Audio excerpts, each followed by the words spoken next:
Yes. And look, I'm going to remember to share screen with you. This is weird. What?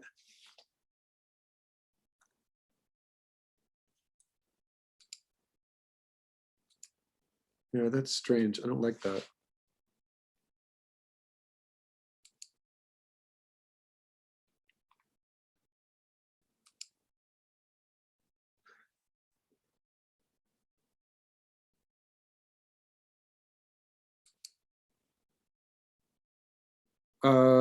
Okay.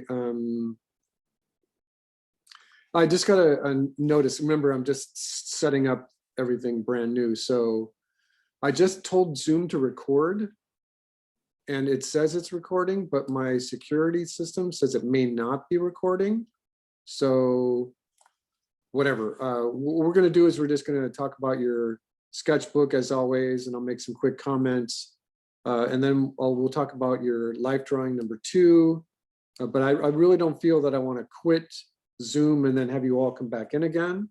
So we may or may not have a recording from tonight, but that's okay, I think. Think about that. That's okay. Let me see who's not here. Yeah, it's okay, I think. Yeah. All right. Let's. Oh, there we go.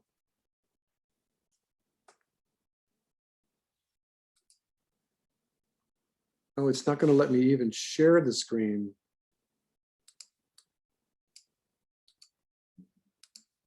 All right, hold on, everybody.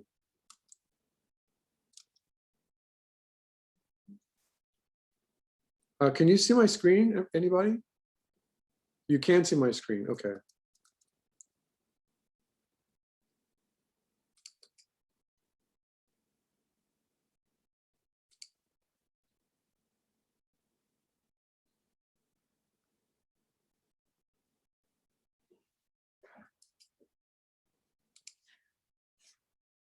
All right, again, I like doing this just because it allows all of you to see what each one of you is doing, as opposed to just working in the dark. All right, so to me, Victor, it looks like you're illustrating just with your pen and tablet, and you're cleaning this up a little bit here in Photoshop, maybe. Victor, you can chime in. Victor. Yeah, I'm here. So what I would like to do, I'm adding this to my thing here. What I'm going to do is I'm going to show you all to how to do color selection in Photoshop. It's a really fast and easy way to clean up all those little white lines in there. It looks to me like you were just hitting the erase tool, right? Yeah, but Or just like erase, erase, erase. Oh yeah. But there's a much faster way to do that. I'll show you how to do it. All right, yeah, these are good. It looks like your slant is going towards industrial design. Maybe. Are you aware of industrial design? Well, sorta, but not really. Make a note. Check it out. It's a real thing. All right. All right, Lauren.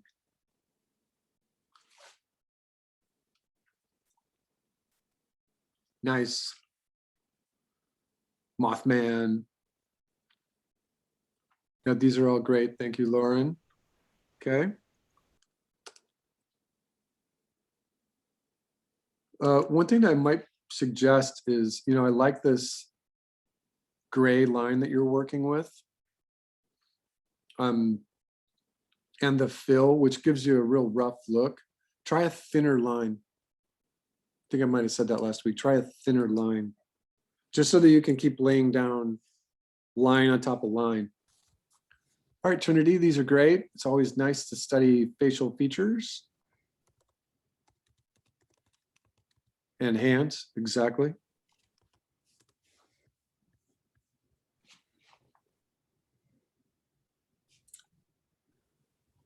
Okay, yeah, these are great. Thank you, Trinity.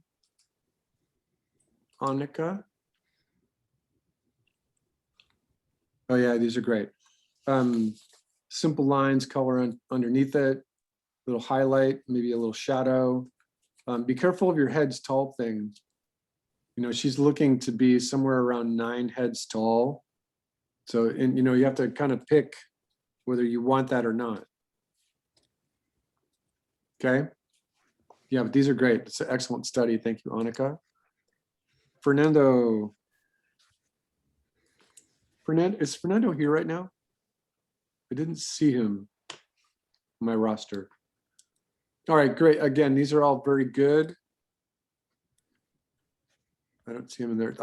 I think the line work is just a little heavy-handed, just like we talked about last week. And I suggested still that try some straights against curves. It's always a good thing. All right, thank you, Fernando.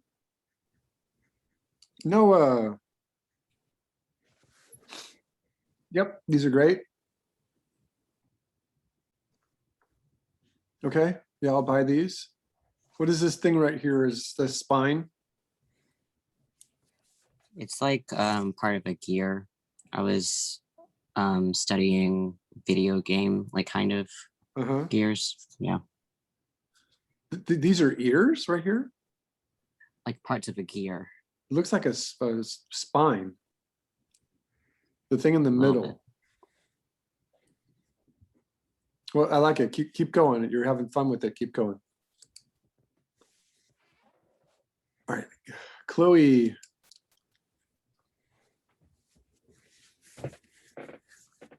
Yep, it's always good to work on hands. So the next step for you is to get those interior lines. As long as you're this close to your hand, get the little creases on your palm. I know you're here, Chloe. You're being shy right now. All right. Yunwei? Yes. Oh no, you did this with a mouse? Yeah, mouse. Why did you do it with a mouse? I enjoy to using the mouse. Yeah. Was it just an experiment or did you lose your stylus or something? Yeah. For a long time, I usually drew a picture on the drawing board of my computer using a mouse. Then that is my habitual. Yeah, it's the hardest way to draw. Yeah, very hardest. The absolute hardest way. Are these done with the mouse too? Yeah. Well, you know, I think they're good, but they're the hardest. It's really tight. Also, mouse. Thank you is Alexa, using. where'd I get? Okay. Thank you, Yunwei. You're welcome. Thank you. Okay. Kong? Sure, why not? Build your tanks. Sure. You know what's fun is to try to do this with just pencil on paper, Kong, instead of being limited to just the Photoshop or Illustrator. It's fun to do this kind of stuff and with just a couple of circle templates and pencil. Yeah. Give it a try. It's fun. Cool. All right. Thank you, Kong. Ryan. Okay, good. Remember everyone that traditional rough drawings are often done in a lighter color, blue, ochre, light purple. And then as soon as you get to the final line, those are in black. So kind of mimic that a little bit. If you know you're just doing a rough or loose drawing, then use a lighter color. All right, thank you, Ryan. Ria?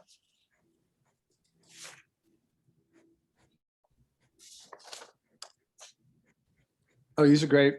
Yep.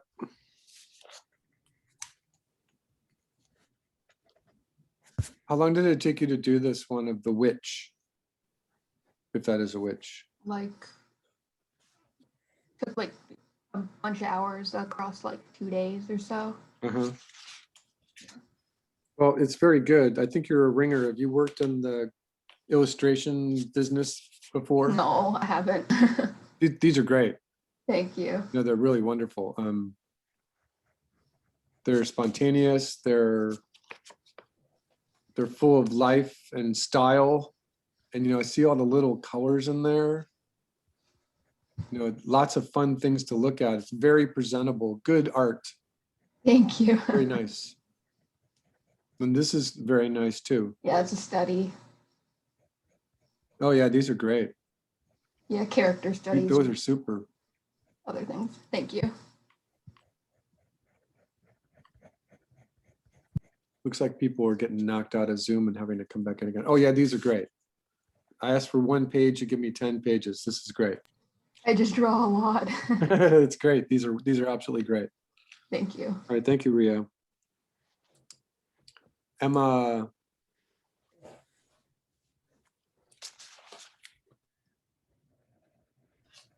Okay, good. These are good, Emma. I like the quality of the curve of your lines. Those are nice.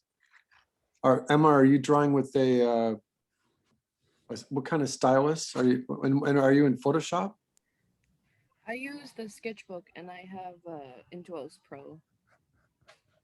All right, yeah, it's working for you. Again, I think that like this study of the torso, if it was done in an ochre or a light blue, it might be just more traditional.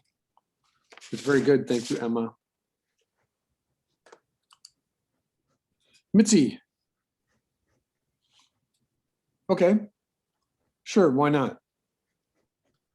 Why not? Anything is acceptable here. So if you're into this kind of thing, what did I just see the other day? No, I forget where I saw it. It's something on social media. Do you like Keith Haring's work? Is he the one? He's recently just working on like one-line drawings of like relationships or something. Yeah, he did like drawings of all kinds of things. It's just one little outline. Yeah. And then he filled it in. He worked in New York in the 80s and 90s. Check out Keith Haring's work. Oh, okay. Yeah. No, now I know who you're talking about. Yeah. Never mind. Yeah. Yeah. Okay. Thank you, Mitzi. Good. Nada. Yep. Okay, good. These are excellent. This is exactly what you should be doing for a sketchbook. That's great. All right. Thank you, Nada. Randy.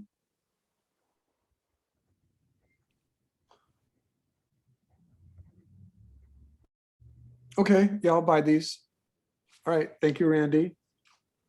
Good little studies for gestures. Try to keep the images on the page. Rachel. Yep. Okay, good. Keep so if you're interested, go on to Instagram and follow David Coleman. He's doing a bunch of demos like this where he's drawing with a brush, and you might appreciate it. Okay. David Coleman.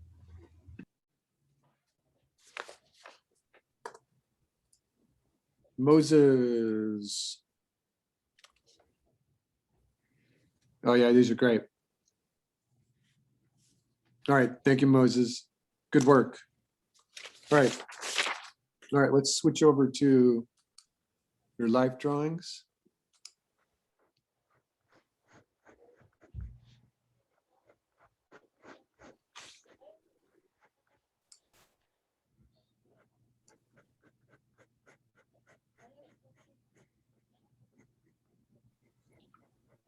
Okay, so Victor, these gestures aren't exactly what I was looking for. You've got some of it in there, but what I'm looking for is more of the volume. Even when you're doing this little sketch, head, line of action, and I want the volume for the torso. So you see if it's got a pillow shape there, or if it's a triangular shape on top of a another kind of shape. These life drawings here are okay. But yeah, I think that the gestures are better if you get the whole form in there and try to get volume in for the arms and legs and stuff. So these gestures are just a little bit incomplete.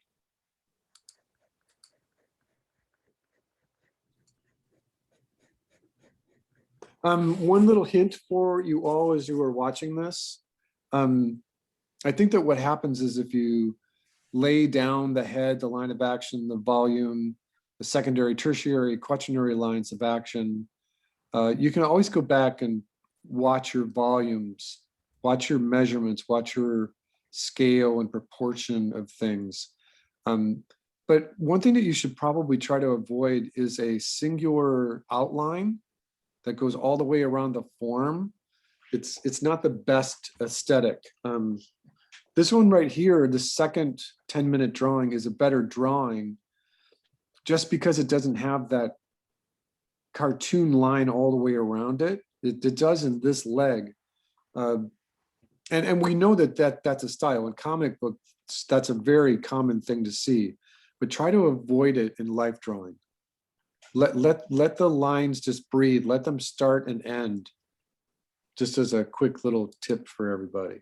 All right, thank you, Victor. Lauren.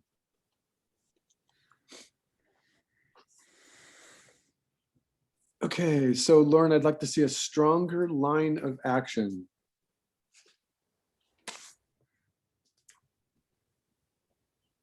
Her head's too big. Remember, we kind of talked about this a little bit last week.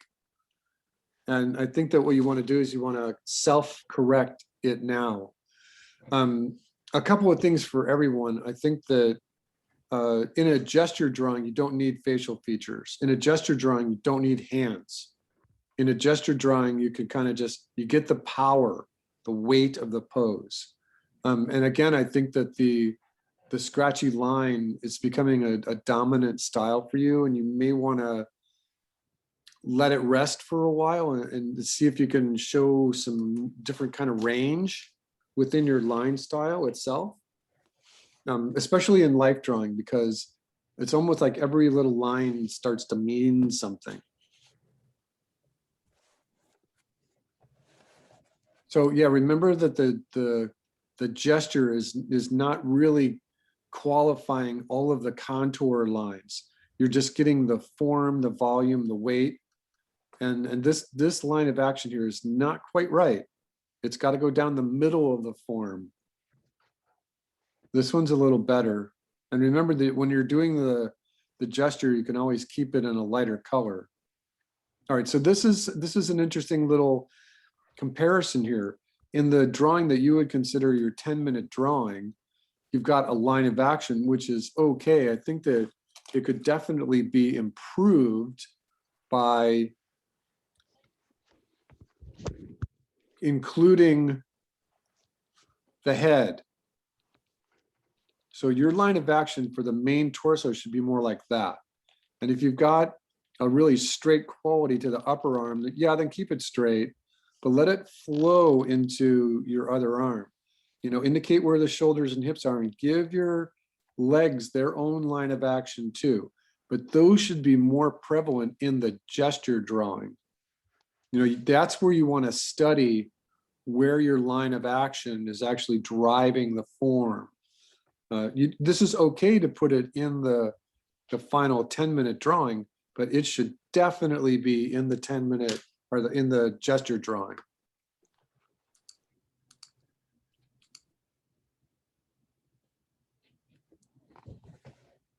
All right, yeah, again, I think the gesture drawings could be smaller. They don't have to be as full size as the drawing, the 10-minute drawing. I think that if you go back and look at my demo, you'll see that I was being very careful to mention that the gestures can be just a quick little study. And because they're quick, you can do a couple of them.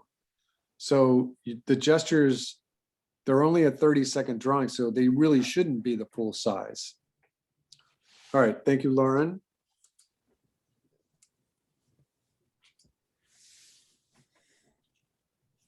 All right, Trinity. okay, yeah, I'll buy these. The gestures are a little sketchy. You know, once again, I just want to make this point a couple of different times here. Zoom. Did I stop sharing my screen? I did, didn't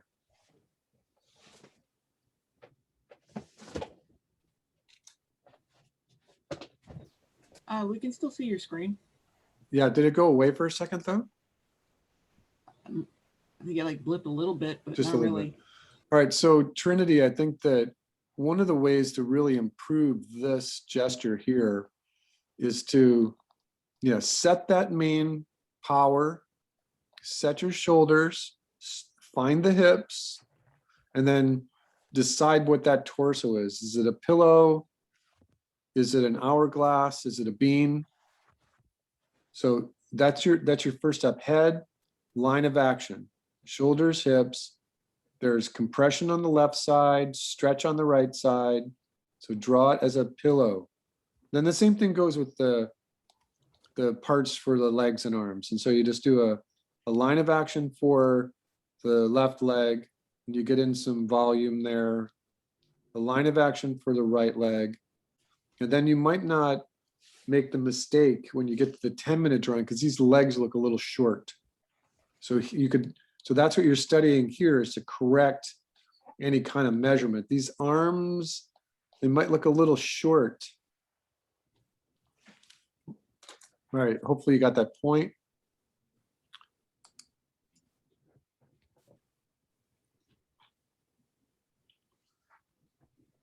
And then it's the same comment is just repeated. Try to find the form that makes up the main torso, the main volume, more clearly in your gesture and quickly, and then you're a lot more likely to have a better 10-minute drawing. All right, thank you, Trinity. Annika.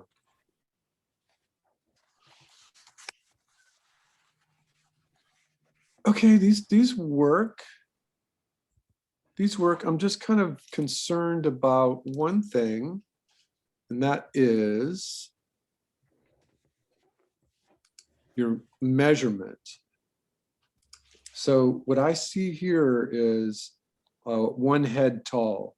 And if I duplicate that down here, this is 2, 3, 4, 5, 6, 7, 8.25. So to me, this head is just looking a little small here. And the reason that I bring that up is this is supposed to be 10 minutes, where the gesture, it's okay. You know, you've got the power, the weight, the form, but when you get to the 10-minute drawing here, that's one thing that you really want to lock down are your measurements. So her head is looking just a little small. You know, and I think that there was one point when I was teaching a light drawing class and students were drawing on with charcoal on paper, and then they were scanning it, were photographing it, and then they were taking it into Photoshop, and they would take this and they would scale it up a little bit, and then they would fix the connection points, and they were cheating, you know, well, whatever. I mean, it was their drawing. But then it occurred to me, I saw this one student in my class, his name was King, and he was just kind of doing these life drawing poses that were just like in Photoshop. And I was like, oh my God, you know, what is the difference between drawing with charcoal and pencil or drawing digitally? And I think that you're allowed, it's the same. But one thing that you really, truly want to pay attention to is when you get to the 10-minute mark, your measurements should be really, really accurate. You're not looking for, you know, specific detail or shading or anything like that. That's why I put it at the 10-minute mark. And what that means then is that, yeah, her head's a little small, right? And his head's a little small too. And this head is a little small. So don't be that artist where your drawings all have heads that are too small. Okay, got that one? Thank you, Annika.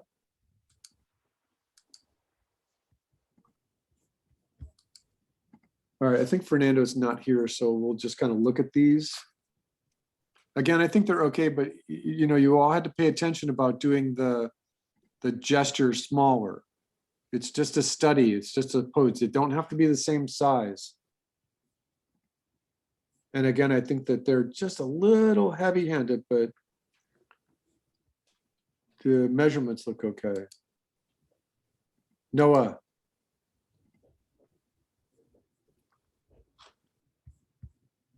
So it is a real thing to just kind of fill in your forms with a little gray or a little color to separate them from the background.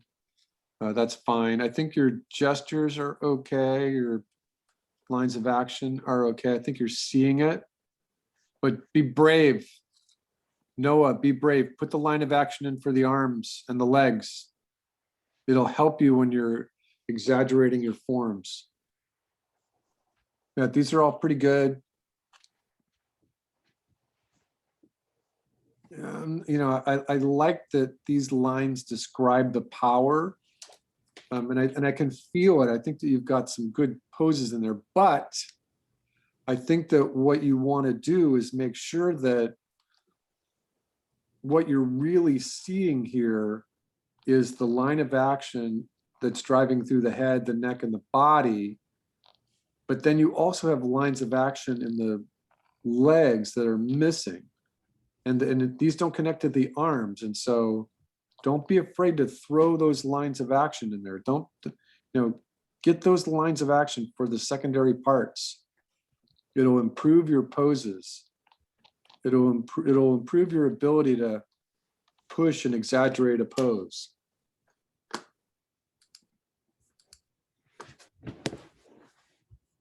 All right, thank you, Noah.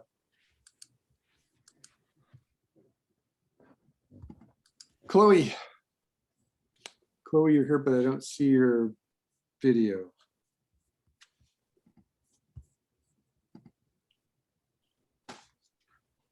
Chloe. Chloe, Chloe, Chloe. Chloe. Chloe. Somebody let me know if she's chatting because I can't see the chat when I'm sharing screen. All right, so hopefully this is recording. I'll just make a little mention here.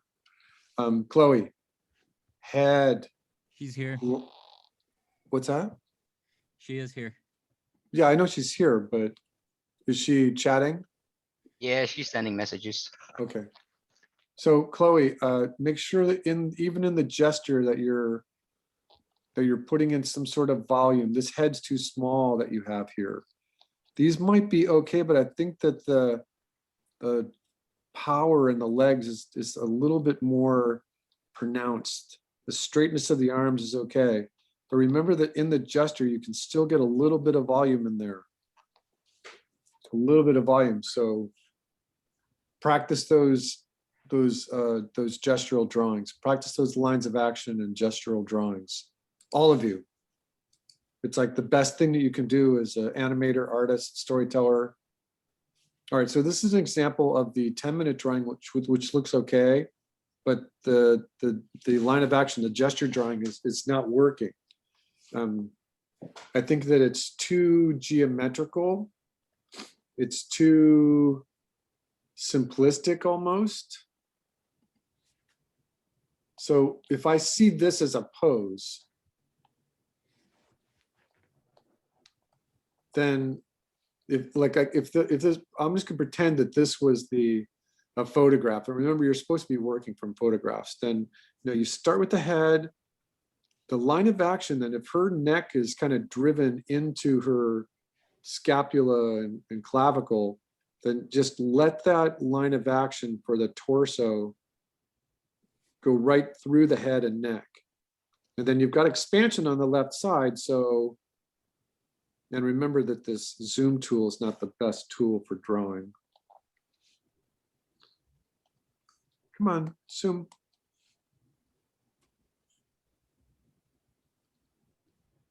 Right, so when I'm studying my gestural form, I do want to study those shoulders and hips for sure, but this is what the gestures drawing should look like. So if one arm is going up here, one arm is coming up here, and you can put a little volume on there, and the weight is on her left leg, let it ride right down the balance point, and then let the other leg ride out. And so your gesture should have more of this kind of quality to it, even though that these lines right here are a little scrappy. Now, that's just because Zoom is not the best drawing tool. But yeah, I think that your gestures are just a little too simplistic right there. Go back and look at the examples that we were looking at for gestural drawings. And we'll keep going. We'll be doing this so that the 10-minute drawings are fine. I'm just worried that your gestures are too stick figure like. Don't make them stick figures. They should be almost like the underdrawing for a storyboard pose. Keep that in mind. All right, Yunwei? Yes. Gave me JPEGs. I want a multi-page PDF. So these are okay. Again, I think the gesture drawings can be smaller. They're just a study. The line of action is not correct. So the line of action should not be outside the form. It should carry the form. It should carry the weight of the form. So these lines of action are not correct. This one's close. This one's okay, right? But the other ones are not. They're not quite accurate. Yeah. Thank you. Okay. Brian.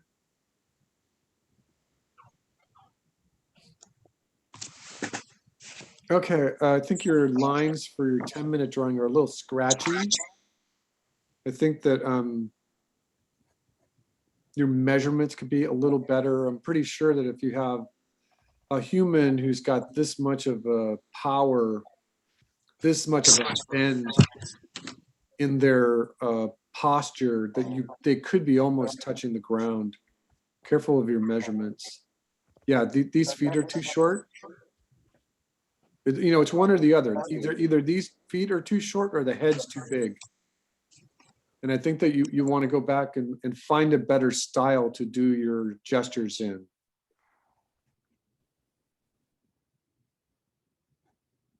All right, so you got most of it, but everyone should be working on their gestures. Ria. All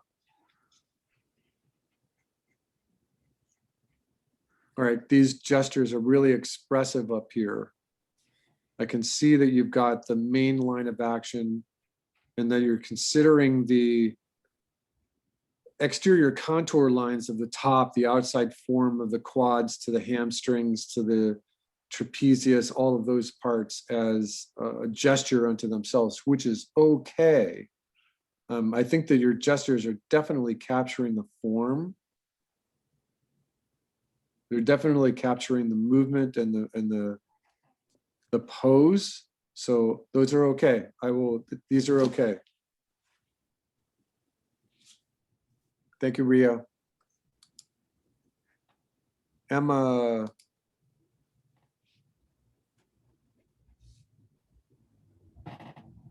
Okay, Ria, Emma, I asked for 5 different drawings, and each one of those 5 drawings should have a gestural study next to it. So yeah, you didn't quite do this correctly, Emma. You find a pose and then you do a quick gestural study, just 30 seconds. And then you do 10-minute drawing based on the gestural drawing that you just did. Emma, are you there? Can you hear me? Yeah, I think I So yeah, it might do you well to redo this one, or I think that, take the 5 of the poses that you've got and study the gesture more accurately. This is not exactly what I was looking for. All right, Mitzi. All right, so again, when you're studying a pose that is like this, I mean, you found this pose straight up on any of the life drawing websites. I probably would have maybe not done this pose because this might be the pose and it means the line of action. Remember we talked about this last week, is that the front view is always really hard because then that means that your line of action is a straight line and it's not the best pose. And so this gesture is not a really good study. And this one is suffering just because you're suffering with symmetry and anatomy and feet and ankles. He's like slightly sideways in that picture, but I wasn't able to like capture it that well. Yeah, I'm not seeing the slightly sideways except in Yeah. the feet. And these gestures, yeah, you could be doing these gestures better. The measurements are all off here. It looks like a robot. And remember too that some artists do like blocking in their main forms with geometry. But for an animator, I think that we're animating characters that are roundy and we can put squash and stretch on them. So I always avoid the geometry in my gestures. Always. Always, always, always. And you might want to borrow that hint too. So don't rely on the geometry so much. Okay. Remember that 2 weeks ago, I had said that you should all avoid using the Tinker Toy method. So if you're taking notes, avoid the Tinker Toy method of drawing and avoid the geometry. There was one teacher at the Art Institute who was like all about the geometry. And I was getting the stiffest poses out of my animators. And I couldn't figure out why. I had moved from working with the sophomores and juniors in early and middle drawing classes. And then I was getting them either in late drawing classes or in animation studio workshops. And as soon as I did that, this other teacher took over those life drawing classes. And I was like, what is going on here? For 2, 3, 4 quarters in a row, I was getting students that didn't know how to draw a gesture. And I had to go back and like fix it. And I had to teach the teacher how to do gestures because he was an illustration major and he didn't know how to do that. So again, I think your 10 minutes are okay, but I think you need to work on your gestures. Got that, Mitzi? All right, Yeah. Nada? But still, when I do gestures like a more loose way, it still comes out pretty boxy. I just think that's how I draw, but I'll work on it. Well, you could practice just by doing it more often. Well, by doing what I had suggested about just doing a head, a line of action, and you're going to draw like a little bit for the neck, and you're just going to say, okay, there is like a little peanut shape to a guy's body. Mhm. You got a line of action for the one leg, a line of action for the other, and you're going to do a moping walking pose. And so That is usually like how I do it, but like mine's always a box. Yeah, I'll do it more with the beans and stuff. And this guy's carrying something, right? Yeah, So, sure. and again, my line work could be better. It's just Zoom. I'm going to blame it on Zoom. Oh. But just this is the pose. And remember, we talked about this the other day. If you were doing a character who's running, his weight is going to be a lot more forward, and the lines of action for the leg, the lines of action for the lower leg, his hands. Maybe he's dribbling a basketball, right? And so his force is that way, but his line of action is curved. And then if you get the character who is running as fast as they possibly can, how fast could they possibly run, right? Oh my God, all of a sudden you've got this character who's like, his arms are straight out. It's like, so you're just doing a quick little study here rather than drawing boxes. I don't want you drawing boxes. Okay. And nobody should be drawing boxes. Yeah, you're welcome. So these are okay. I like this. It's definitely showing the power. Nada might not be bringing that line of action exactly the way I would like it, but this is a really good gesture. One of the things that's kind of missing is the fact that her left arm, or the character's left arm, is foreshortened up here, but that's okay. These lines are very gestural themselves. And so that's working. That this is working very well. And again, here, remember, I'm not looking for museum quality lines here. I'm looking for posture, form, scale, proportion. And I think that Nada's getting that. This is definitely a 30 or 40-second drawing, and it's got most of the study in it. I think it's working. And I think this is too. I think these gestures are, so in other words, this drawing for Nada is really good here.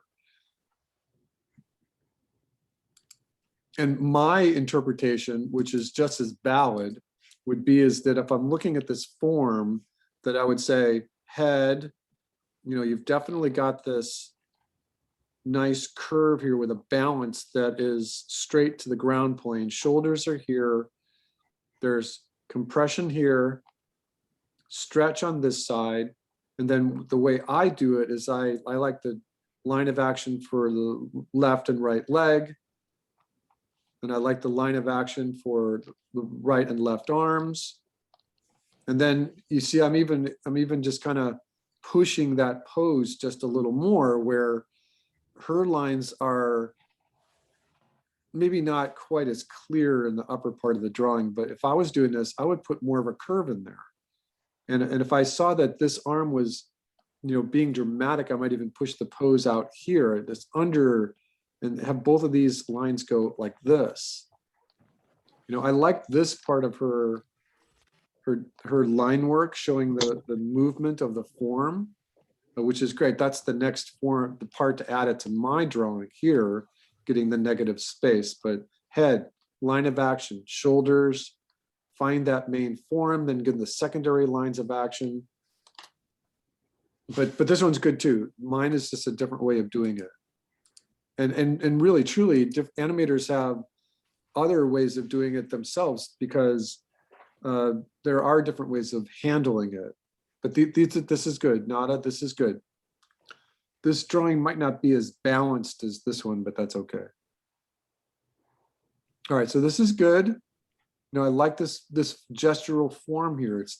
We got a male figure who's got weight on his left foot, and he's got a lot of weight on his right foot, and I can read it in the gesture. That's good. All right, thank you, Nada. Randy.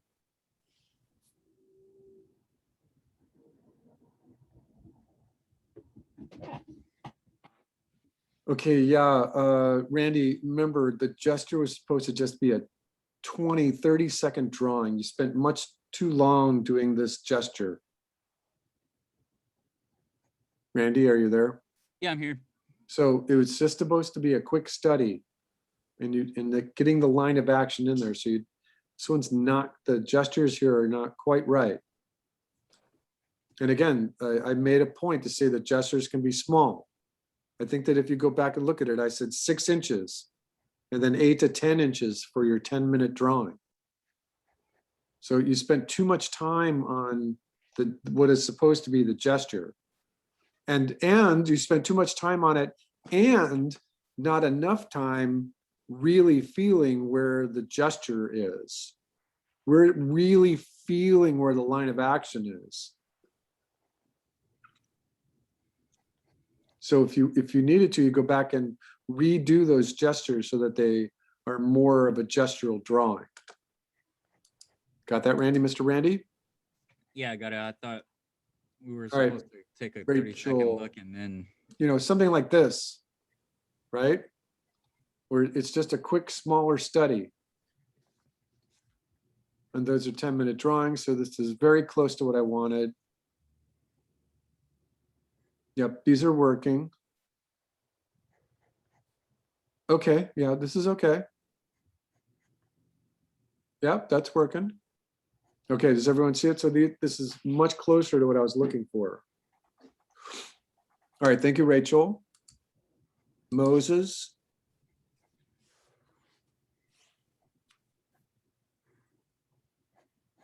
Okay, I see what you're doing.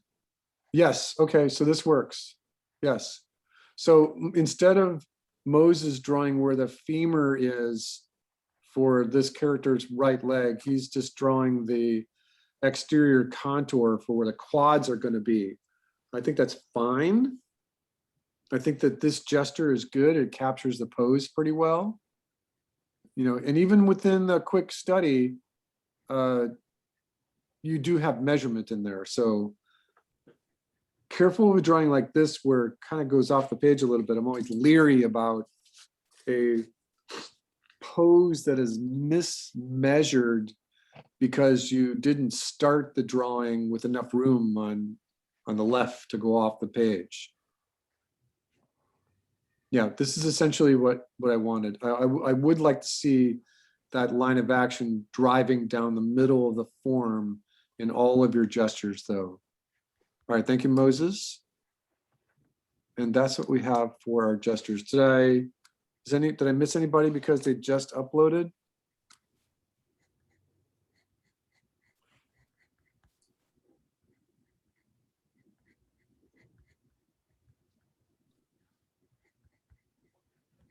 All right, I don't see anybody right there. Okay.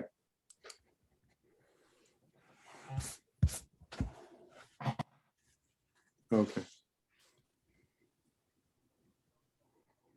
Oh, I'm sorry, Chloe. Yeah, I didn't see your chat until just now.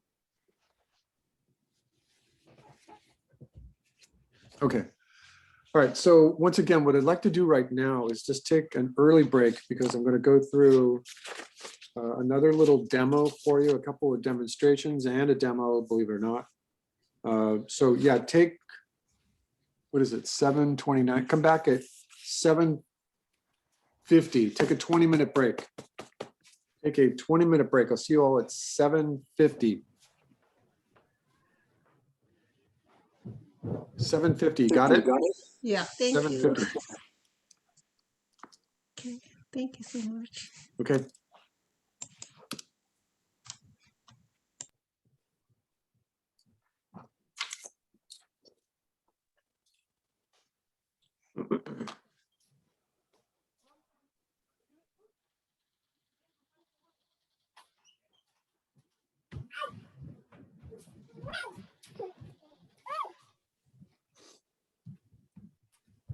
Kino. Perder por huevos.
that we'll move from life drawing into character design. And again, animation programs will spend a year doing character designs, or at least a half a year. So we're going to try to do this in just a couple weeks. And so what I'm going to describe to you is just a traditional process. And I'm going to walk you through that process. It's not the most easiest or intuitive, if you will, but it works. Some people are just naturally better at the design part. Some are better at the characterization part. They both go hand in hand, and I'll explain what that means here in just a moment. While we were on break, I think I decided to wait for the portfolio demo until a little later in the semester. So we'll not talk about InDesign or Photoshop or anything like that right now. Sorry, I had to go over to my drawing desk and get my Altoids. There, I'm back. Okay. So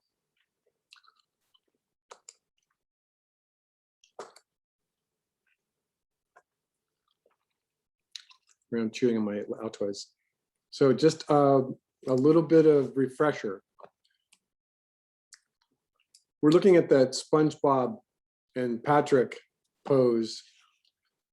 And if you are an animator and you're doing key poses for either an animated sequence or shot that you have, or storyboards, and your director tells you to push the pose, this is how you push the pose.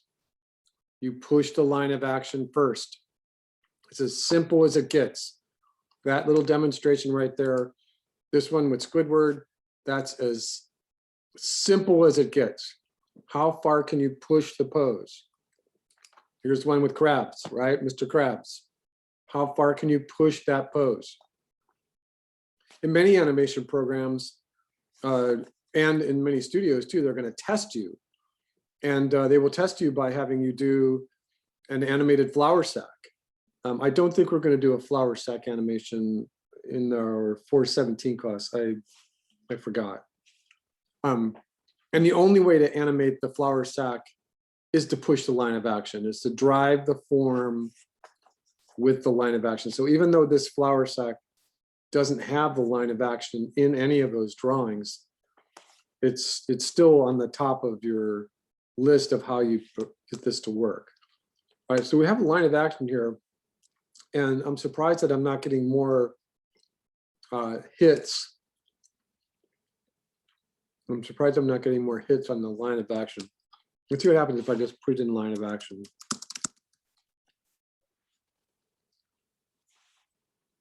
All right, so we're getting the same thing that we got last week and the week before. Now remember that some of you are, where's my thing?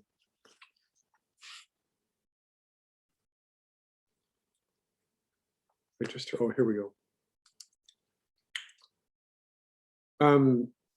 Some of you are following the example of the exterior contour forms just a little too closely.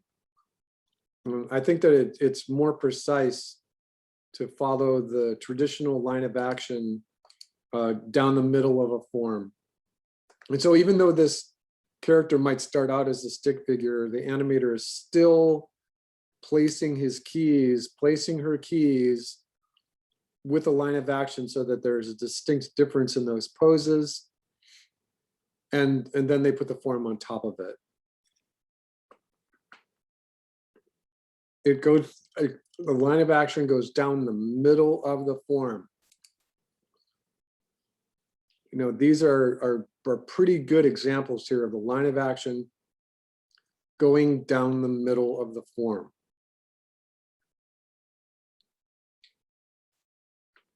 All of these, I think they're all pretty good. They're all following the same basic animators process of where you start with a head, how you draw the line of action, how you measure it, how you get a strong pose in just a few quick lines, right? How you get a strong pose with just a few quick lines. It's a pretty good example right there. And to remember that there are slight variations. All right, so I'm going to put this tab away because I wanted to comment on this. Now, I didn't cross-reference this because I wanted to see just what would happen. I do have other ones like this that are in my storyboard board. So let me bring that up in a different tab. All right, so the storyboard board has a couple of things in it that, so this is the example that I wanted to start with today because we're going to be designing characters. And the first thing that you want to do when you're designing characters is start with a small little silhouette of the character. And so, and these are also pretty good because they're also in an action kind of pose, which is fine. It's great. That's wonderful. But in my storyboard board, I might have to go down. So this one is great. This one is excellent. This one is showing you all the difference between intermediate kind of silhouette and then a silhouette that shows all the details, a silhouette that has a better pose. So if I see this character, if I see any of these characters, we just take a look at this character on the left here, and we can see that, you know, it's a pretty decent pose. There might be just a regular kind of curved line of action or slight compound curve to this character right here. But when you look down at this one is so much better. Both arms are up. You can see clear silhouette between the horns on his hat and both arms, and you can see that thing he's holding. His legs are spread out a lot further. The line of action for his torso is a lot more pronounced. All of these, you know, so and so this is on my storyboard panel. So look at this one. These are really good for studying a character build just in silhouette. All right, let's scroll down just a little bit. Let's look at some more. Without clicking on them, I think that what I'm going to do is just talk about a couple. So I haven't seen all of these because what we did is we just referenced this one, and I'm trying to parse this out. I think that what's happening in this one right here, what I'm flashing, is that the animator is setting a pretty good silhouette in that drawing number 1, and they're using the away leg, the leg that's away from camera with a little lighter gray than the black. And they're manipulating the silhouette in each one of the iterations so that it gets a little different all the way up to drawing 15. I'm not seeing that there's a direct correlation between the second and the third row, but it's an interesting thing to draw one and then manipulate it a little bit more and manipulate it a little bit differently. A lot of these have lots of detail in them. So you would not be able to do a drawing like this one that I'm flashing. So in this one that I'm flashing right here, there's 18 drawings in it. No, there's 24 drawings in this little upload right here. But each one of these would take you a good amount of time. And so, you know, I think that the smaller you go, the more easily it is to study these. There's one particular one I'm looking for though, which is a better place to start than any place else. You know, I think I like this guy right here. I'm just going to open this up in a new tab, just because it's got a lot of variety between the big and medium and small spindly shapes. You know, so that one's pretty good. Again, that's on my board. And again, if you can't see my board, just go back to the open discussion that we have in the classroom, and there's a link to it in there. All right, so okay, so this, wait, I want to be on my storyboard board. Oh, I just saved it. Okay. So let's go back. All right. So down here from a while ago, and remember, this is all great for everything that we're doing in this class. When we get to storyboards and thumbnails, all of this is going to apply. You know, this is a really nice way to, this is Mike Matesi talking about force and taking a pose that you've gotten and animating it. But let's look at that one particular little JPEG that I saved from a long time ago.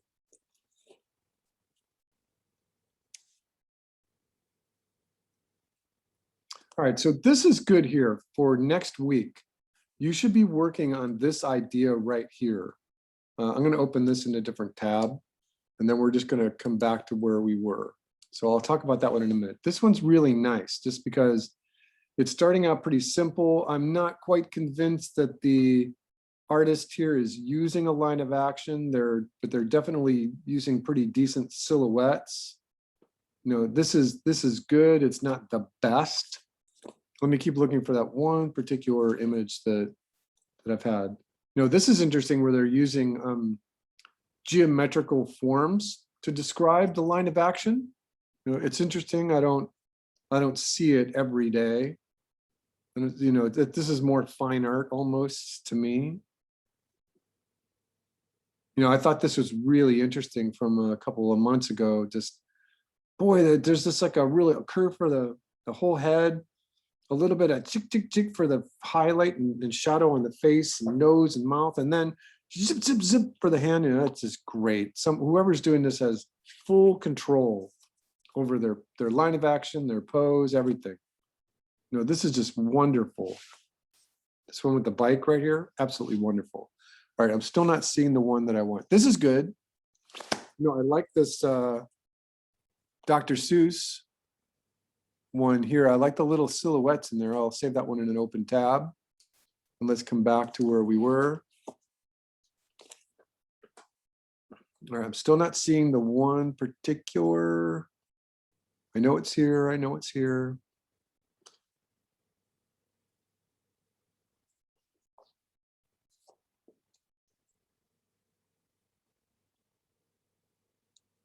This is great right here. This artist has drawn a bunch of excited poses. And they may not be using the line of action, but I'm going to tell you that this animator drawing these poses has mastered the line of action. Over the years, she has figured out that the line of action and the pose, this is a great little sequence right here. All right, let me keep looking. And here's that one again. I keep pinning the same thing to my board. Right, and I'm not seeing it. I didn't think it was this far down. All right, so this is good. This one right here is classic. This is the Aladdin style sheet. And what they're doing here is they're saying we got their lead characters, and we're going to design our lead characters with a variety of shapes. And they're going to put Aladdin, Jasmine, the Sultan, Jafar, the genie, carpet. They're all in there. And each one of their shapes is very distinctly different. So this one is a great one right here to pay attention to. All right, I think we're coming up on the one that I want. This one is a good one right here. Let me see, I'm going to open this one in a new tab, and we're just going to go to it and see if it cross-references the one I'm looking for. This one's close, but I don't want it in color. I want them just all in silhouette.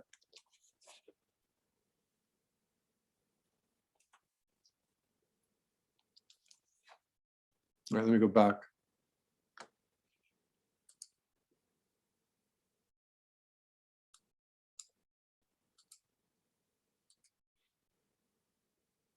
All right, I just find that one. And the one that I'm looking for is very specific because you can tell that whoever the production artist was drew the silhouettes very small. They did not draw them any bigger than 1.5 inches tall. And it's very apparent just by the drawing.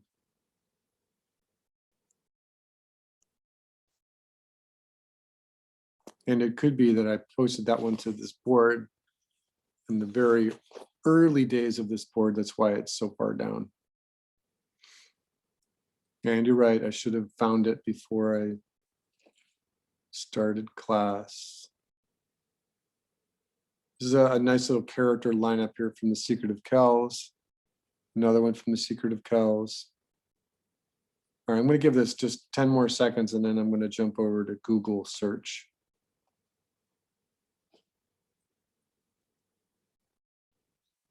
Five more seconds. All right, and it's more into the storyboard. So what I'm going to do is I'm just going to, and pay attention to what I'm searching for. I'm looking at characters, drawing, small, silhouette. And I think let's switch it to images. Let's see if we can find it. You know, these are all pretty good. You know, you can see that this one, maybe even this one too, are recognizable characters where you can see Tasmanian Devil, Betty Boop, Arnold, Mickey, Donald, Barney. So I don't want this, you know, but this is a very good example here. I'm not seeing the one that I found. It could be that the artist took it down. It was just a really simple example of lots of different silhouette shapes. And I'm scanning really fast because I know what I'm looking for. All right, I'm not seeing it here. Let me see if we go to the top and cross-reference one or the other of these.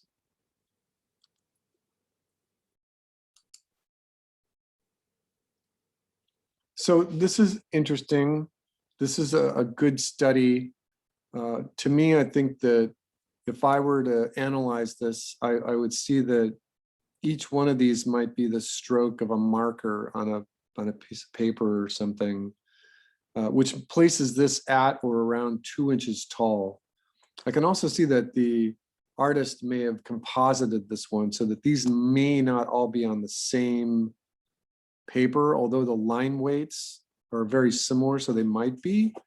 But this is a fairly good temperament of line and silhouette of what I'm looking for. But doggone it, if I could find the one that I'm really looking for, has a lot more variety in it. So in other words, these are all cloaked figures, and they're all humans, and they're all about adult size. The one that I was looking for, it's more like this. There's lots of different sizes of characters. These have a really wonderful amount of detail in the silhouette. You would probably be able to do 20 of these between now and 2 weeks from now, because next week is our spring break. So this is a really good example right here. Let's go see what the other ones we were looking at. I don't want color. I just want you staying in silhouette. I don't know why we went that far down on this one. Oh, this is the storyboard board. Let's see if we can pick it up. Let's see if we get lucky here. You know, okay, so just a word for you.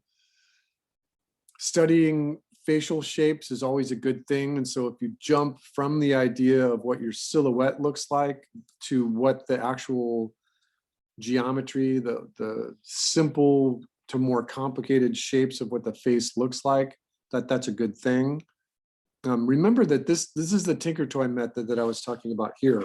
And I don't want you using this. I think that you lose a lot of spontaneity and a lot of amorphous natural quality to drawings by locking in the shoulders, elbows, hips, and knees with little circles. I would not recommend this at all.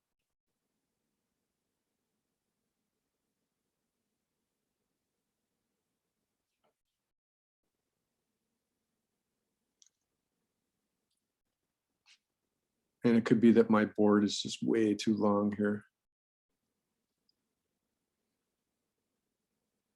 All right, so, and I think that I don't even know how far down this thing goes. So let's just jump over to this one. All right, so this is good. I like this, the variety of shapes. I can see that there's a small character, they get a little bigger, and they got them all lined up. And so for the artists, I think that this is coming to us from Universal Pictures or Warner Brothers. I forget who did the Horton Hears a Who. That they spent some time on these and that they're very much in the element of Seuss. These are really great. You know, they're all in the same pose though. I don't think that that works really, really well for us. But I like that this little study right here is all in silhouette. I like this just because I think that we're thinking of different head shapes and different body shapes. What's missing is the line of action. So that these poses, final poses here, just look a little static. I think that you could have a lot more fun with these silhouettes just from the get-go, like this. I think this is a really good example of lots of variety of shapes. You know, you're just playing. The idea is to play. The idea is to have fun with this. So out of everything that I'm looking for this part of the project for 2 weeks from now, this is the best example. All right, let's see what this one looks like. Okay, let's go back to this one. So I'm going to leave it at this one just for right now. And remember that this was pretty good. I like to see the variety of silhouettes in there. All right, so now what I'm going to do is I'm going to go to just Toon Boom, and I'm going to kind of show you what I'm looking for. So the idea is to just play. I think that when I was looking at my notes, I had originally asked you for 100 of these little tiny drawings. Oh, my notes are right here. Oh, no, I'm sorry. I did not put a number on this. All right, so step one, we're just going to use this frame for step one, is the silhouettes. All right, and so let's put a number on this. I think that 25 is a pretty good number for silhouettes. So again, you start with the head and keep it all in silhouette. Get a little line of action in there. Get the body, get a leg in there, get some arms, you know, and stop. Is everyone paying attention? Does anyone have any questions right there? I don't hear any noise in the background and I don't see any faces. Is anybody here with me? I'm here. I'm here. Okay, Lawrence, you're Moses. Okay, so this is good. Remember that this is technically about 1 inch tall. And so do another one. Face the line of action the other way. Do the line of action the other way. Right, and really push it. You know, and maybe they're not going to be all successful, right? So head, line of action, you know, and I don't like this, right? So just kind of skip it. Head, line of action, really tall legs. Hands start in and go out. That's always a good thing. They start in towards the body and go out. You want a good silhouette. You know, you can think about just coloring in those forms. So this is what I'm looking for. 25 of these little studies or more. I think that if you're drawing digitally, you can just keep going. You know, work with tall ones. Go back to your reference, like this one right here. It's part of my storyboard board, right? It's there. So, you know, like look at this one. It's really kind of interesting. It's there's a long part of the body and then the line of action becomes the feet. So I think that you could easily play with 100 of these if they're really small. The idea is to play. The idea is to just have fun with these 1 inch silhouettes. Has anyone ever done this before? Lauren, have you ever done this before? No, I mean, I've seen stuff like it, but I don't think I've ever done like this before. What you're looking for is a head, the line of action. remember that little beam we were talking about? Just drawing that beam. Get one leg, get the other leg. If you have to erase a little bit, that's fine, but you don't need to. And you're just studying head to body proportion to legs to arms. That's what you're studying. And so if you come over here and you say, you know, I want to study a horse, remember what we did, right? That line of action in there. Get that horse. You could do a whole bunch of horses just from what you already know about drawing the horse. You know, in, out, get those legs working, in, out. Just study it in silhouette. And remember, 1 to 1.5 inches tall is all I'm looking for. As many as you can get, 25 or more. And that they should look similar to this. This is a very good example. I think that if you wanted to work on the evolution, you could do that too. But that would be fine. But they're all in silhouette. They're all just in silhouette. All right, so that's part 1. Everyone okay with this idea? Have any questions? Again, I think 25 is easy.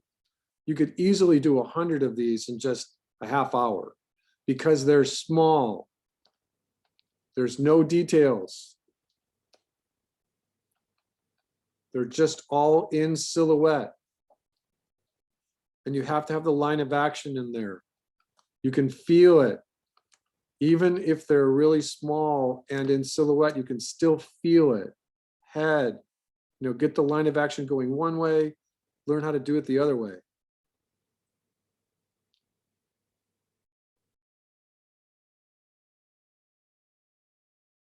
Try the standing pose, try action pose where the character might be running around or moving.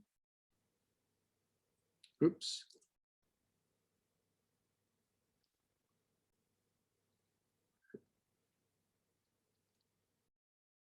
No, just keep playing with the idea of form and rhythm and silhouette. You know, this is a great way to study. That's part 1 of this. Everyone okay with this? All right, part 2. Oh, hold on a second. I'm drawing on the color card. You don't want to do that. All right, part 2 is now character. Because what you were doing before, what you're doing here is just you're studying shapes and form, right? So now in this one, pick a couple. Let me see what my notes say.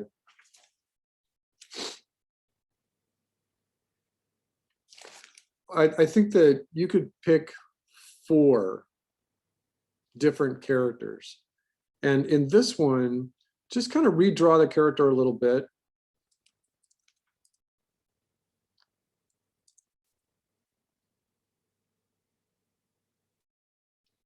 And remember, now we're not talking about life drawing. We're talking about using a lot of the same steps that we use in life drawing. Head, line of action, volume, secondary lines of action, tertiary lines of action. And now what we're doing is we're just getting a character that might have a prop. And so you're bringing it up so it's not in silhouette anymore. And so just get this guy going and then draw a second one. You're going to need like an antagonist and a protagonist.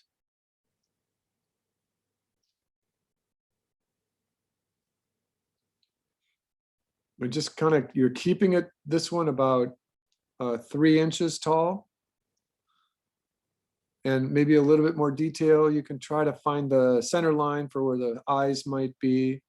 You can do a little character study about what their face might look like if you want. But remember that everything changes.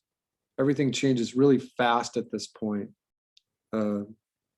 And so you're just kind of goofing around with maybe like what that face might look like from some of the examples that we saw here, just working on the little shapes that turn into faces. That's always a good thing to get your hands. This is a good example of that, trying to work from just simple geometric shapes into more complicated body shapes. This is a nice variety here. The same deal with this one that you saw with the Aladdin one, right? Wherever the Aladdin one went. All right, and then this is repeating, and so you can see that in this example here, the artist is studying just subtle variations in the way this female character is built. This is interesting. This one right here, it's like a long, narrow rectangle, more of a triangular shape for the body on the second one, more square and portly for the third one, and really skinny, tall for the third one. You know, all that works. You know, this is good. However you would like to study the faces. You know, we've talked about how building faces, methods for building faces. You know, this is a nice example here of just studying first 4 geometrical forms and what do they look like and how are they different from each other. You know, for whatever it's worth, I've seen this little gesture fest thing here before, and I do like this. Although I think that if I were to just critique this just for one quick moment, well, I do like this. I think the drawings are very small. They're 1.5 or 2 inches small, and that's good. I mean, you can just see by the lines. You can also kind of tell that they were probably done in pencil as opposed to digital. But I think all of them are working, especially for small drawings. All right, so back to this one. You know, this is excellent. If you were bringing 4 characters in 2 weeks that looked like this, you're blowing everybody out of the water. This is great. This one right here, this is something that I would just like. This is exactly what I'd be looking for building a character. Just 4 of them. All right. So, oops, sorry. So you can go back and forth. You can look at this. You can say, how is this first guy built? You know, he's got a head.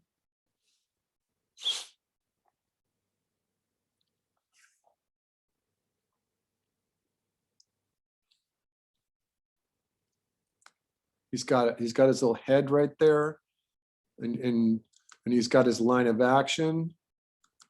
And then his neck is part of his head, right? And so if you want to just borrow things, remember what I've said, that I could borrow this guy all I want right here. The idea would be is just to not show it to anybody. It's not yours, but head, line of action, and then he's got an extra little bit to his torso down here. And then he's got most of his weight on his right leg, and then the other leg is splayed. He's got arms that just kind of curl in to each other. And then there's some little detail in there. So he might have a little curl for his hair, his ears, how thick are his arms, what do his hands start to look like. You know, so this is still in the 3 to 4 inch range, and it's starting to really work. All right, so once again, you're going from a tiny little silhouette, tons of them, hundreds of them if you want, and then picking out 4 of them to study them a little more closely. Ideally, you would have, and let's see if I can do this quickly. You would have a character that might be your hero. Now, not all stories need to have villains, but you could certainly have a protagonist. And maybe our protagonist here is shorter. Arms are crossed, right? And so this example that I'm drawing right here is still part of the silhouette thing that I was working on. And then you might have like a dog. So you might have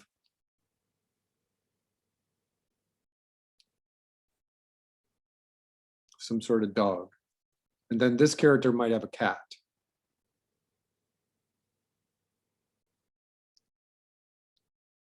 All right, so you're just studying it. You did those really quickly just to see what the overall variety of sizes were for all 4 of your characters. No 2 characters are the same size. And then you can go explore more carefully what each one of the designs might look like. All right, then the next step of something that I would like you to think about, step 3, is story. All right, so for us, there's a couple of rules. You have a beginning, a middle, and an end. That's the first rule of story. Now, we have a storyboard class here at Kenyatta College, so we're just kind of repeating this element here.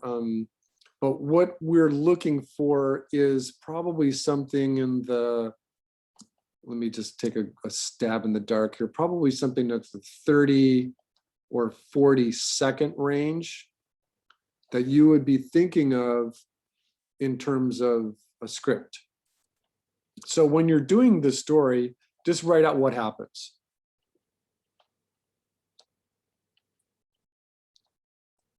Now, I'm going to pause here for just a second, because sometimes us artists can have what's called the white paper syndrome. Has anyone ever heard of this? It's similar to a writer's block, but it's like when you start thinking about writing the story, it hasn't happened yet. So one of the things that you can do to avoid this is to just kind of be inspired. So let's just look at a couple examples. So the first example might be anything from this studio in the UK called Bird Box Studios. And I think I might have it bookmarked here already. Let me just go to it.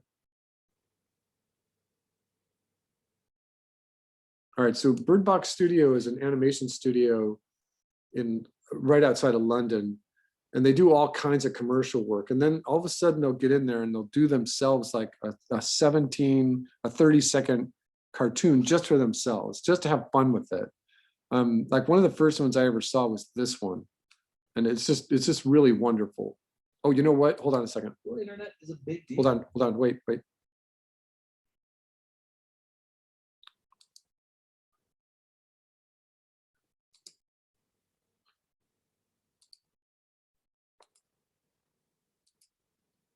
In here, thinking about beginning, middle, and an end, start just what happens, part 1, part 2, part 3. A lot of what we do as an animator is that we animate the verbs. So I'm just going to come down here. So I'm just going to write this, and it's like a mantra for us. We animate the verbs. So instead of writing like a Hollywood style script right here, guy is running. So, and you don't have to have anything more for your script than running, then falls into a hole, right? And then what's the result? How does he get out of it, right? So think about the action verbs here. And remember, we're talking 30 to 40 seconds tops. If you're doing this right, you should be able to come up with a whole bunch of these, right? You should be able to just like knock them out. Once you get into the routine of doing this and say, oh, I know, beginning, middle, end. A guy runs into, he runs into a girl, right? He runs into a girl and he falls in love and he's embarrassed, and she is a witch and she explodes him. She just sets him on fire, right? Whatever you want, you'd be able to have a whole bunch of different variety of ideas here. Then, as long as everyone's paying attention, right? Everyone paying attention? Then you go back to this. Then you go back and you say, oh, well, I just invented a witch. What does a witch look like? You draw the head, the line of action, the hat, the cape, What does that witch look like? Are there 3 witches? You know, in Macbeth, there's 3 witches. So give yourself 3 witches. What do they look like? And then go to this phase again, go to part 2 again, and then bring them up. What does that character look like?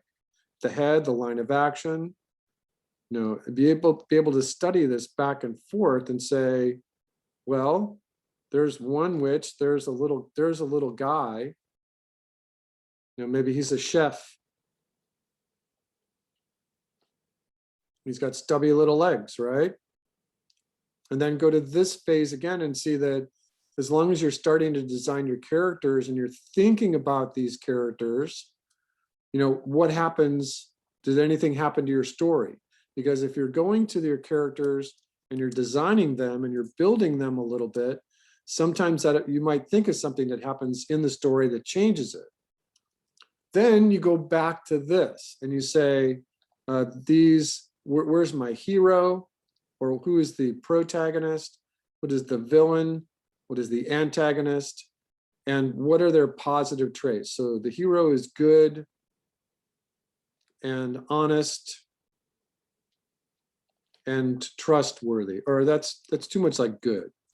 They're good, honest, and smart. The villain is, you know, and if you're thinking about an antagonist, it could be this they're mad. You know, they don't have to be evil. Just say they're mad about something.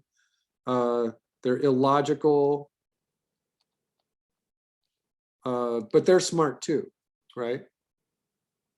Protagonists are allowed to be smart. And if you could do that for the other 2 characters as well, then you're starting to think about the story, because what happens in the story might have only 3 of these characters. And so in having the characters, you know, but you might not need this 4th character just for us, for this drawing class. But when you get to this part right here, and you're defining the characterization for the hero or the protagonist, and you're designing the characterization for the villain or the antagonist, one of the things that really helps you a lot here is that these right here are the positive traits.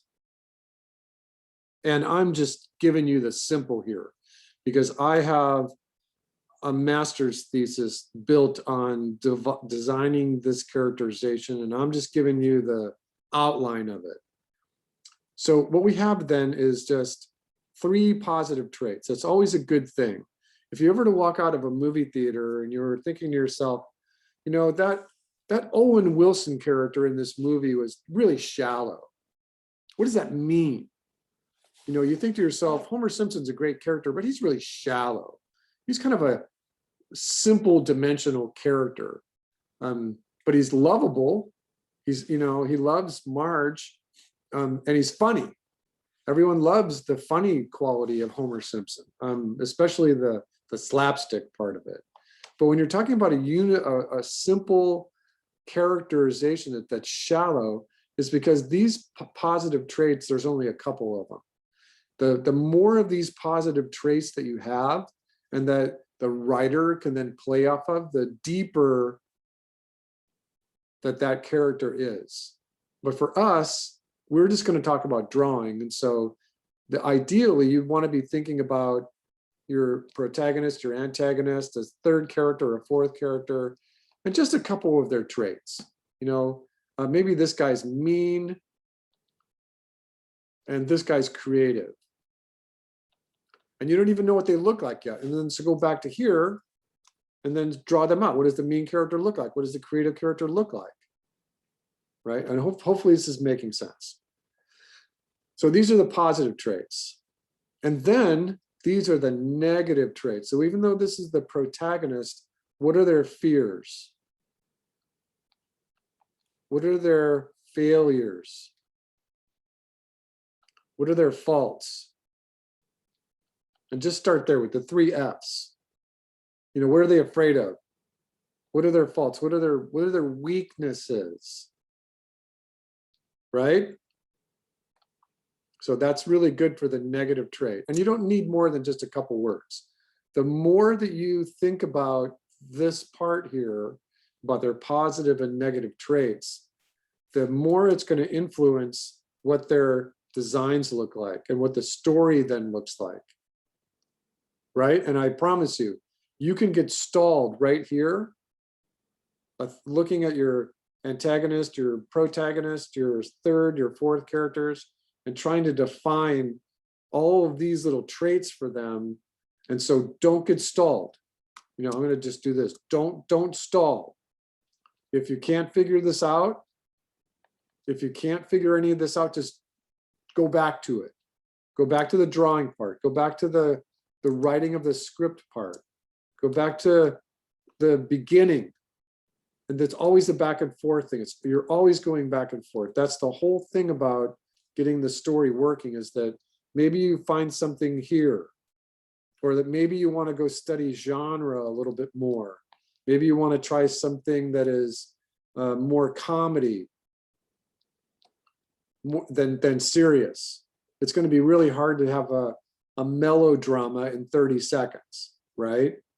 So it makes sense for us animators to think about comedy and slapstick and vaudeville, right? Those are three big things, because then it lends itself to animation a little bit more. Magic, that's a big one, right? You know, talking animals, right? Everyone understand this part? You're like, oh, all of a sudden you've shifted everything, and this is going to change. But that's okay. You only spent 10 minutes on this. And so if you're thinking of the genre here, and all of a sudden these guys are going to be different, and you want something that's more Charlie Chaplin, right?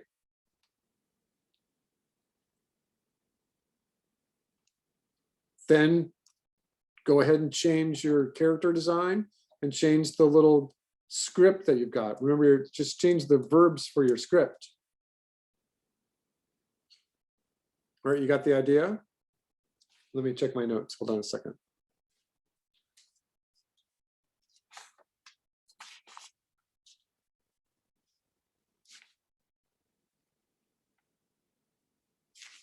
Okay.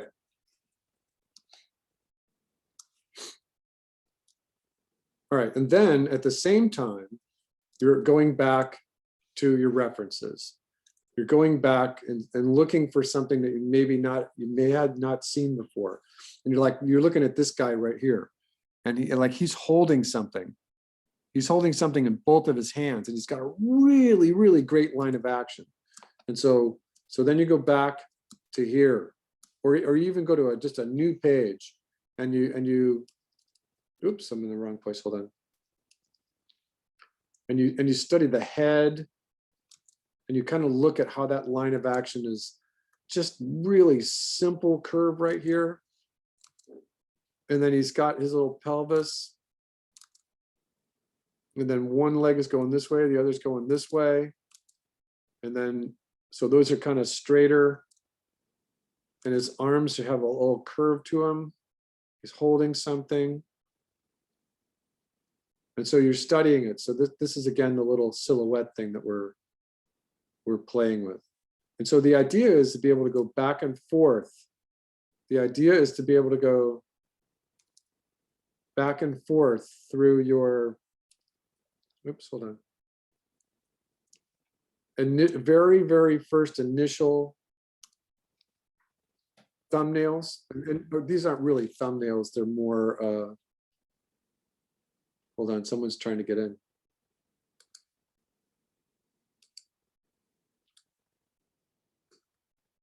You know, they're just little silhouette studies, and you should be able to get through these. If you were doing this part correctly, you should be able to do 100 of these in just like an hour. Everyone understand? So you're playing with this. You're having fun with it. There's no story yet. You're just kind of generating silhouettes, just kind of like this. All of this, you study it back and forth. And then once again, the next step, number 2, is to build them up a little bit more. And you start fleshing them out, and you kind of like looking at your character set. And this is actually a size comp, which is short for size comparison.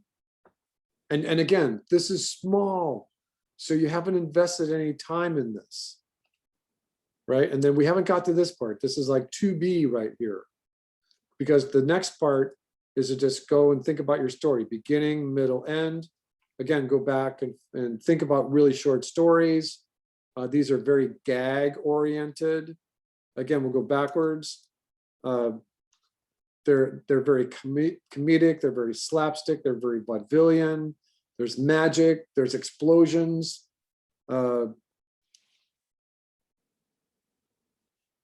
animals. That's what I wrote here. All right, and then the other reference here, anybody know what I'm going to say for right here for this reference? Jokes. If you get stalled, think about some kind of joke. Sometimes jokes have good actions in them, right? This is just an option if you get stuck.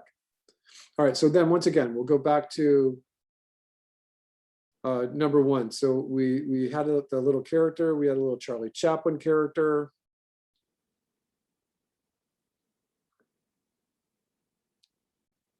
We're studying it, and we're gonna borrow something that Charlie Chaplin did, something that Buster Keaton did in any of their films, and you're just gonna borrow an action. And so you build out their character, you build it out a little more, and then you start thinking about what their characterizations are gonna be. Again, don't stall. Don't stall. It's good if you can think of their positive traits and their negative traits. It's really good if you can think about their quirkiness. It's good if you can think about their habits and their bad habits, right? That all of this lends itself to the character. The deeper you go here, the more it might change the actual character design itself. The more the character design changes, it's not going to necessarily change the silhouette, although it might and it probably will, but it could affect just the general genre of where you're coming from. And maybe you shift from slapstick and vaudeville, maybe more into magic, or more into just pure action, or game, right? And then all of a sudden you go backwards. So you're always going backwards and forwards at this phase. The idea of this loop should not be lost on you.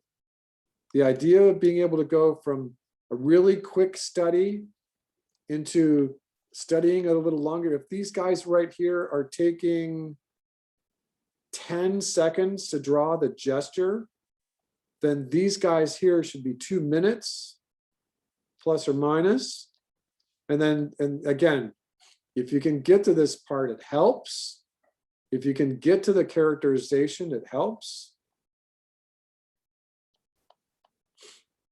It's not required, because what helps is the drawing. If you can get to the characterization, it helps because it helps the story here. And then remember again, that once you start drawing the verbs and writing down the verbs for the action of whatever your gag is, of whether you're borrowing from Charlie or Buster Keaton, those are classic silent films from the turn of the century that turned into animation. That this is where we borrow all of our action references from. But there's always a loop here.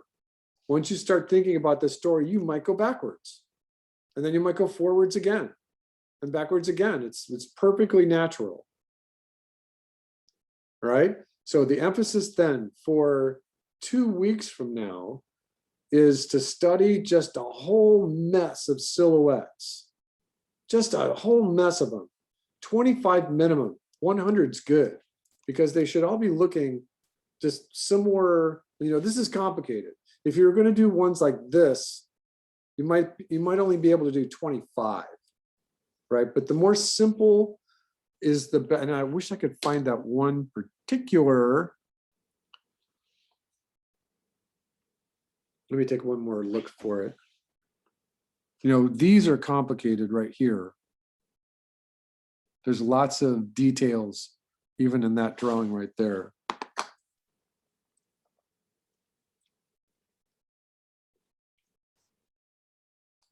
This one's good.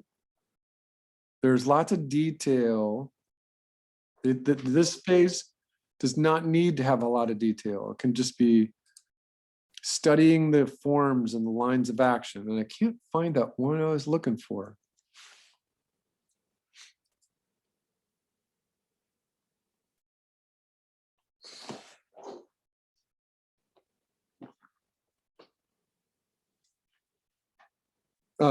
So by the way, I think I'm just going to jump all the way ahead here just for a moment. When you get to the idea that your character's locked down, you got the story, you've designed the character, you're drawing it, these kind of thumbnails here are excellent when you're talking about planning out actions for thumbnails. So I'll save that one for you. And again, we're getting that little gesture fest. I've seen this one before. This is great. I'm surprised I don't have it bookmarked, about a character who's just really simply standing unbalanced. They take an anticipation, they move a little bit to the left to unbalance their left foot, and they step up on a box. You know, this is excellent. That's just absolutely great. Now, so I went a little further than I wanted there. Let me go backwards.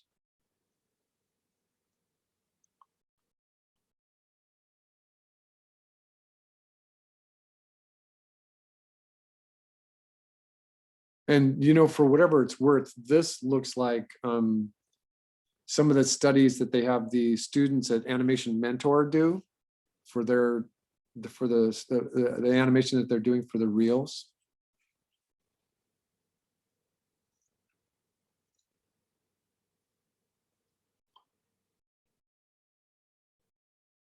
I'm just not seeing that one that I really liked.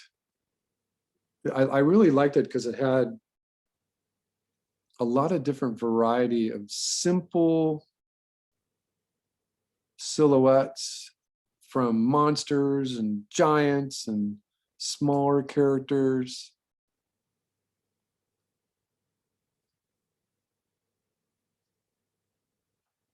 Let me spend a moment, see if I can find it.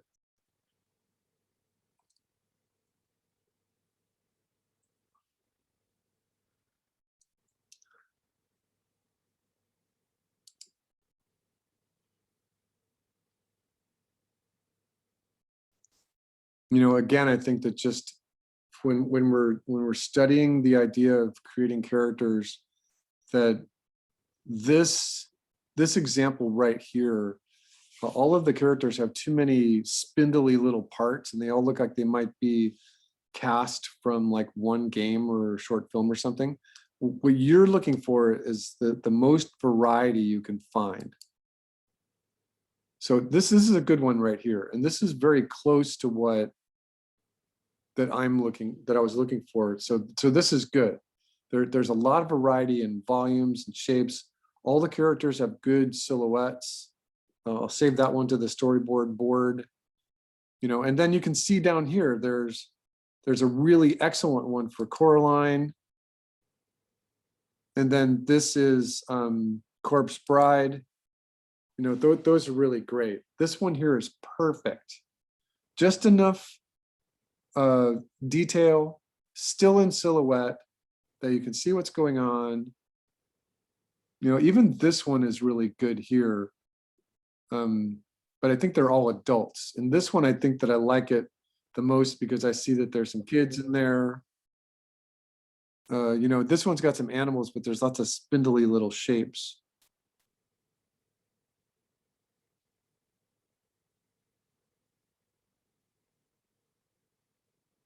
All right, so let's go back to the top there.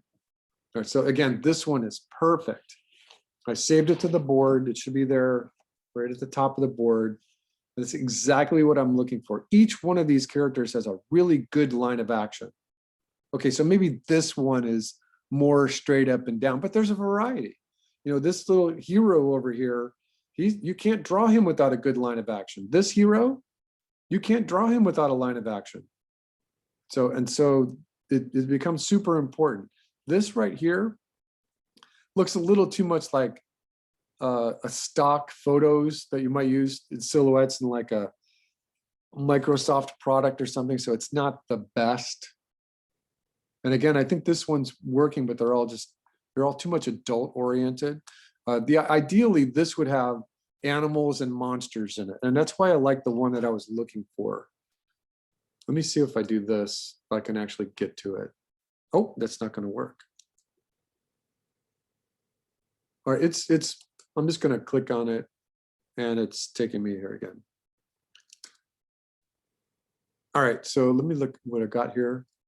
All right, so what I'm going to do is I'm just going to look at this again, and I'm going to make sure that this winds up in the assignment area, that I'm looking for tons and tons and tons of little silhouettes. Anywhere between 25 and 50 of them. They should be 1 to 1.5 inches tall only. Only, do not draw bigger. The whole idea is to make them small. And you're studying. They should all have lines of action. They should all have lines of action. Or, I should take out this no, just not too many details. You can't have too many details if they're small. And again, we're looking for a variety. Plants, animals, people, kids, adults, villains, heroes. You should have as fun of a time with this as you can possibly have. And then taking at least 4 of those in your second step and building a size comp. You're starting to study what the hero, the villain, the protagonist, the antagonist, their sidekicks might be like. And you're just looking at it in terms of form and a little bit more detail. Again, these right here should be in the 2-minute range, just in the 2-minute range. Then we went ahead. In part 3 was we were looking at a story, 30 to 40 seconds, beginning, middle, end. And you're talking about just actions. A guy runs into a girl runs into a guy falls into a hole. Something has to happen. And there has to be a resolve. And think about the gag or the joke. And then the loop is that then you go back here because you're going to think of something here that you hadn't thought of in your character design, and you might need to put some other characters in here. You might need a whole bunch of different characters in here. That little thing that we just saw with the Aladdin characters, where characters are different shapes. Right? You could start there, even at this point, and then go backwards and see what these shapes translate into the small silhouettes, if that makes sense. Right? So you're just like building out your size comps at more of a 5-inch size, and then going backwards, that all of these have a loop. You're always going back and forth. Always, always, always. Again, don't stall here. If you can get to the part where you've got positive and negative traits, that's great. It's not required. It helps the story. It helps if a character's afraid of snakes or something, right? All right, and so remember that when you write this story out, I'm just looking for verbs. I'm not looking for some kind of Hollywood script or anything, because the whole purpose of this script is that it should be loose and rough, and that it's going to change. It's going to change. The instant you start doing thumbnails in a little while, it's going to change, right?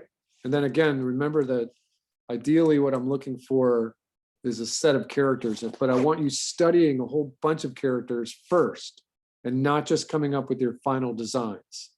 The impetus would be on this little point right here, is studying at somewhere between 25 and 100 drawings that kind of look like this. It's ideal right there.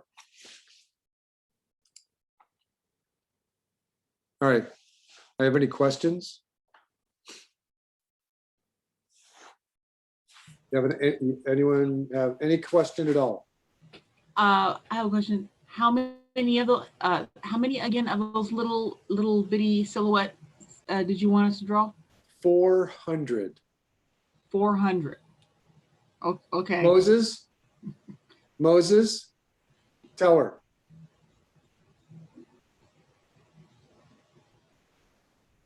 I believe it was 25 to 50, anywhere between that range. 25, 50. If you're having fun with it, you should be able to do 100 of them. They only take like 2 seconds to draw. And the more fun you're having with it, the less time it takes. You're just like, you just do it. And then you got to go to the next phase and draw them a little bigger, like about this big, 3 or 4 inches with just a little bit more detail. And at that point, it's really good to have a protagonist, an antagonist, and a sidekick for each one. And they're not all the same size. Give a variety of sizes. That's always what animators are looking for, so that when a character is drawn in a storyboard panel, immediately by silhouette, the audience knows who they're looking at. You know, go look at all the Rugrat episodes where Phil and Lil are in the episode.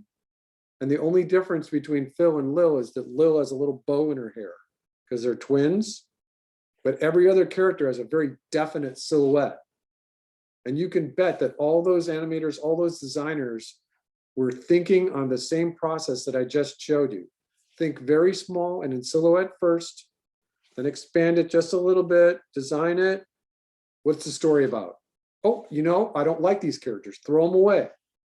And you've only invested a little while in it, a few minutes, so redo everything. It's perfectly acceptable to redo everything. Go back and look at your little study sheet. All right, now remember, as I hit the end button here for this, I'm still recording, but because of the function in Zoom,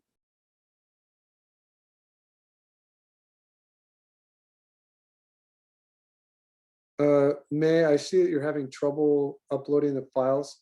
Just keep trying. Restart your computers and keep trying. This may not record. Right, this was the first time I tried to record from the new installation. So I'll at least try to put the directions in the description for the assignment. So next week is spring break. All right, I'll see all my animators tomorrow. And again, I'm going to let you out a little early. You can get on your bus just a little early tonight. Any quick questions? Tons and tons of little silhouettes. When will this be due? In 2 weeks. Next week is spring break for Kenyatta. All right. Next week is spring break. And we're just doing the silhouettes and the character drawings? Yep, take 4 of the little silhouettes that you drew and kind of start designing your characters. Sounds good. And if you are designing characters, you should have an idea of what kind of story you're going to go with. Because we're going to eventually do thumbnails and storyboards.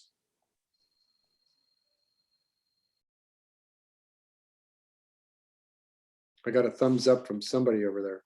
I got 2 thumbs up. All right, we'll let you go.